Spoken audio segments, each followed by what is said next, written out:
വിറകടുപ്പിലുണ്ടാക്കിയ ഫുഡിൻ്റെ ടേസ്റ്റ് അത് വേറെ തന്നെയാണ് അല്ലേ?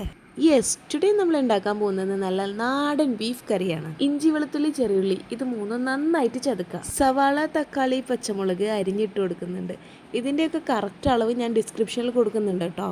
മഞ്ഞൾപ്പൊടി, മുളക് പൊടി, മല്ലിപ്പൊടി, പിന്നെ കുറച്ച് മീറ്റ് മസാലയും ഉലുവയും ആവശ്യത്തിന് ഉപ്പും പിന്നെ കറിവേപ്പിലയും ഇട്ടിട്ട് നന്നായിട്ട് മിക്സ് ചെയ്യുക. അത് നല്ലോണം തിരുമ്മിയിട്ട് മിക്സ് ചെയ്യണം കേട്ടോ. എന്നിട്ട് ആവശ്യത്തിന് വെള്ളം ഒഴിച്ചിട്ട് അടുപ്പത്ത് നമ്മൾ വെക്കുന്നുണ്ട്. അത് അടുപ്പത്ത് വെക്കുമ്പോൾ നമ്മൾ കുക്കറിൽ വെക്കുന്നേക്കാൾ വെള്ളം വെക്കണം കേട്ടോ. അത് അടുപ്പിൽ കിടന്ന് സ്ലോ ആയിട്ട് 1-2 മണിക്കൂർ കുക്കാവട്ടെ.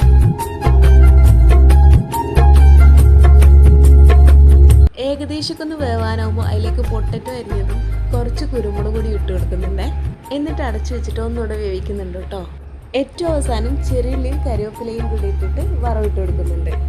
അപ്പോൾ ഓക്കെ, ബൈ, ഞാൻ പോയി കഴിക്കട്ടെ.